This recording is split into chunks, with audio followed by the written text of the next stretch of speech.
Le film commence et un homme nommé Sepala est montré et l'ère de 1900 est montrée.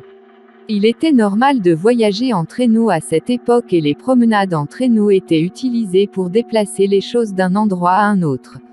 Pour cela, des chiens spéciaux ont été utilisés. Sepala était aussi un cavalier de traîneau et a une belle race de chiens. Il facilite leur déplacement et leurs tâches. Un jour, un chiot est né et c'était un chiot de Siberian Husky. Ces chiens ont l'habitude d'être faibles et Sepala pense que c'est inutile. Comme il ne peut pas emmener ce chien en traîneau avec d'autres chiens. Il veut donner ce chien à quelqu'un d'autre mais sa femme ne le veut pas.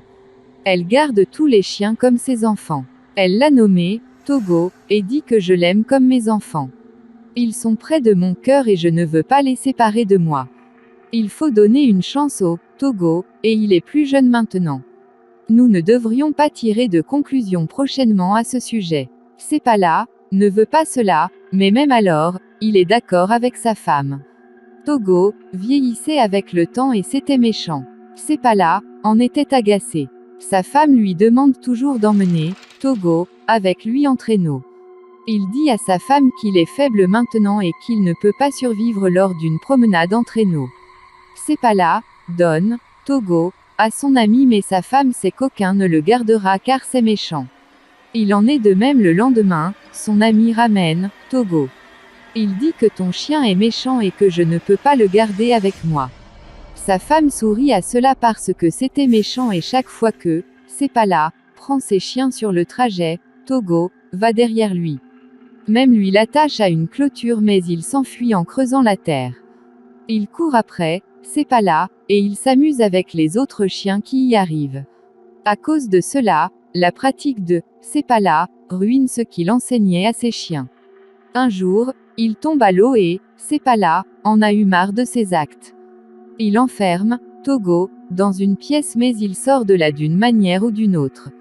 Un jour, Sepala convainc son ami de garder Togo, mais elle est stricte et dit que Togo doit rester dans la chambre. Sepala n'a aucun problème avec et repart en laissant tomber Togo là-bas. Après un court instant, Togo brise le miroir de la fenêtre et sort, et atteint Sepala. Il s'inquiète en le voyant et remarque que ses mains sont également blessées et qu'elles saignent, alors il fait Togo s'asseoir sur le traîneau pour le ramener à la maison. Togo ne veut pas s'asseoir dessus et veut courir avec les autres chiens. Après avoir essayé dur quand Togo ne s'est pas assis sur le traîneau, Sepala l'a lié avec les autres chiens. Après s'être déplacé à distance, il remarque que Togo est énergique et court plus rapidement que les autres chiens, alors il l'attache devant. Togo les ramène bientôt à la maison avec sa vitesse et Sepala devient heureux et choqué de voir Togo et dit à sa femme à quelle vitesse Togo a couru. Il dit même à sa femme que c'est un chien de tête et qu'il devenait heureux de voir Togo. Sa femme devient également heureuse de le voir. Plus tard, Sepala remporte de nombreuses courses de luge avec l'aide de Togo. Ils deviennent célèbres progressivement. Le temps passe ainsi et maintenant 12 ans se sont écoulés. Togo est montré et né et un jour il retourne dans sa ville et découvre qu'une maladie s'est propagée dans la ville nommée diphtérie, et qu'elle affectait les enfants. Les enfants perdaient la vie à cause de cette maladie et tout le monde était inquiet. Le maire convoque une réunion et Sepala s'y rend et leur dit qu'il existe un antidote à cette maladie. C'est à 600 km du Nevada, mais il est dangereux de s'y rendre car une énorme tempête arrive. Le maire interroge Sepala sur la météo et il raconte que lorsque je revenais, les chiens étaient paniqués de voir le temps. Togo était également en train de paniquer et il l'a fait après de nombreuses années. Nous devrions nous inquiéter s'il est concerné. Plus tard, il part, et quand il sort, un médecin demande qu'on le lève. Sepala le dépose à l'hôpital sur son traîneau. Sepala voit de nombreux enfants malades à l'hôpital et leur vie sera en danger s'ils n'apportent pas les médicaments.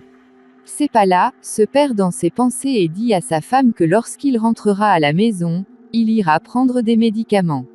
Il dit que je vais emmener Togo avec moi mais sa femme dit qu'il a maintenant 12 ans et vous avez dit qu'il n'est pas fort. Le temps n'est pas bon non plus et je ne veux pas que tu sois une raison de sa mort. Ensuite, vous consacrez votre vie entière au fait que, Togo, est mort à la suite de vos actions. Sepala ne veut pas s'en passer et il part avec, Togo, tout en disant au revoir à sa femme. Alors que, Sepala se déplaçait avec ses chiens, la tempête avançait également. Le vent était si fort que, Sepala ne pouvait rien voir. Togo était devant et, Sepala demandait à ses chiens d'avancer. Ils doivent revenir bientôt tout en prenant des médicaments de Nevada, et il était sur une glissade profonde avec ses chiens et, Togo s'arrête là. Sepala n'a rien compris et trouve un énorme fossé et, Togo a vu ce terrible fossé même dans sa tempête. Il s'arrête à cause de cela et, Sepala a été sauvé avec ses chiens grâce à cela.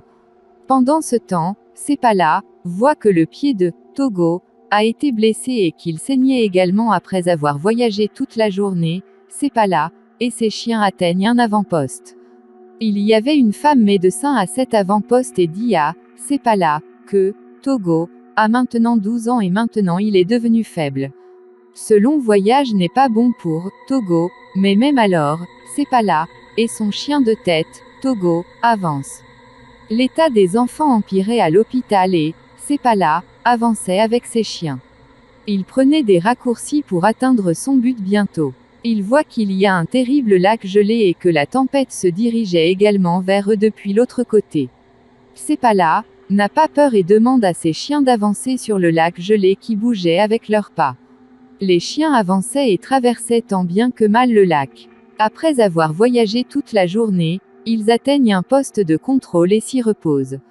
L'épouse de Sepala se rend chez le maire et lui dit que les médicaments ont été envoyés du Nevada, et que Sepala les mettra en route. Il avance par des raccourcis et son voyage sera plus long s'il n'obtient pas ces médicaments.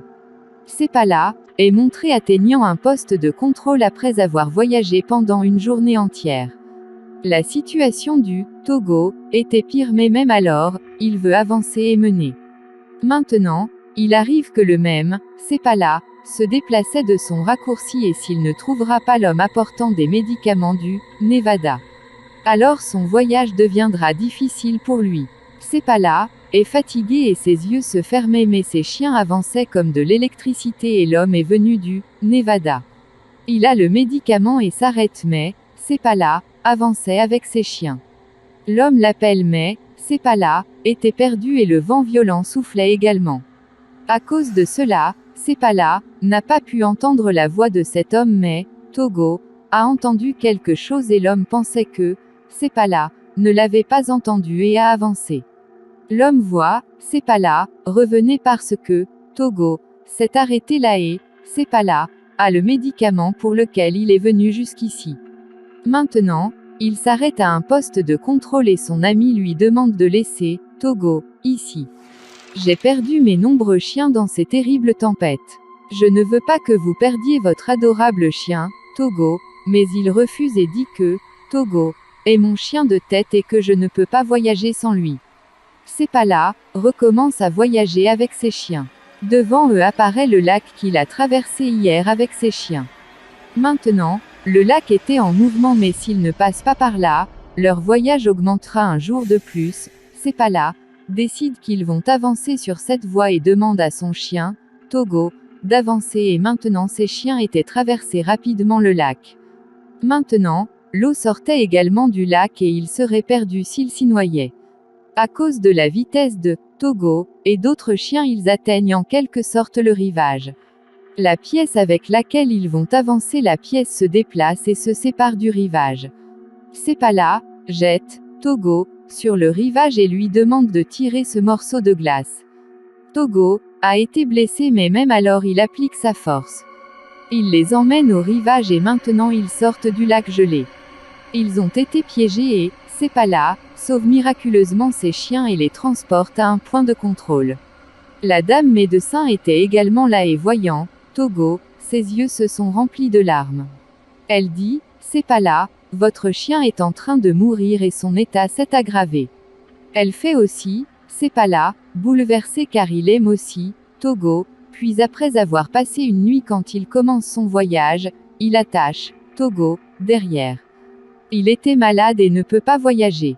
Même alors, Togo reste à sa place et Sepala comprend que Togo ne veut pas se reposer. Il veut rester à sa place. Il veut terminer son voyage. Il lit Togo devant et ils commencent leur voyage. Au bout de quelques heures, l'orage devient terrible que Sepala ne voit plus rien. Il ne pouvait pas voir le chemin et se dirige vers Togo et dit que je ne peux pas voir plus loin. Maintenant, vous devez nous montrer le chemin et nous emmener au prochain article. Sepala couvre son visage et Togo les emmène vers l'avant. Se déplacer à distance, Togo se fatigue et reste assis fatigué.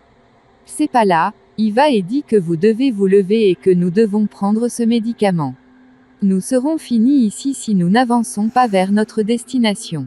Togo ne lui répondait pas. Sepala était compte qu'il ait échappé à cause de Togo, mais il ne lui répondait pas.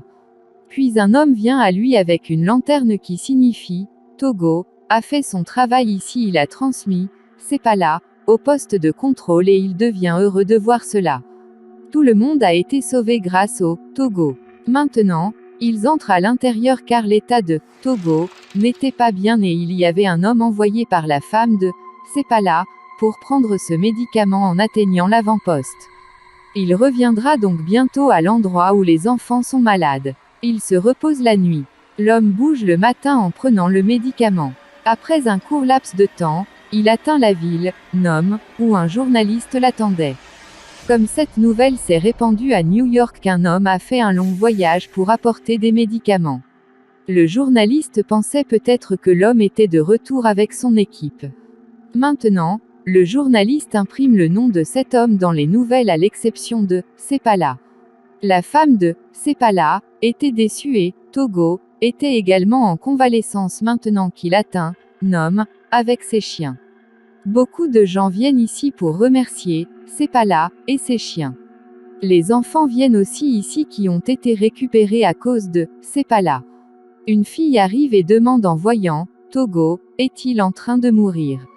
Sepala quitte sa maison en entendant cela et sa femme se déplace derrière lui. Il dit à sa femme, Togo est dans cet état à cause de moi. Il avait 12 ans et je ne devais pas l'emporter avec moi. Sa femme demande s'il y a quelqu'un à part Togo qui peut faire ça. Sepala devient silencieux car il sait que personne ne pourrait le faire à l'exception de Togo. Sepala est de nouveau montré pour s'entraîner le lendemain matin avec ses chiens. Voyant cela, Togo veut aussi aller avec d'autres chiens et ne veut pas rester à la maison. Sepala comprend qu'il ne veut pas tirer de traîneau mais voulait passer du temps avec Sepala. Après un certain temps, Togo récupère et il avait l'habitude de faire un long voyage avec sa femme et Togo. Les Togo ont des chevreaux au bout de 2 ans et de nombreux meuchers viennent les acheter. La race de ces chiots a reçu un nouveau nom, Sepala Siberian. Plus tard, Togo est mort en 1929 mais Sepala s'en sert pour dresser les chiens. Togo était un chien célèbre dans sa ville. C'était l'histoire du Togo. Togo a démontré dans cette histoire que les chiens sont les créatures les plus dévouées de la planète. Ici ce film se termine.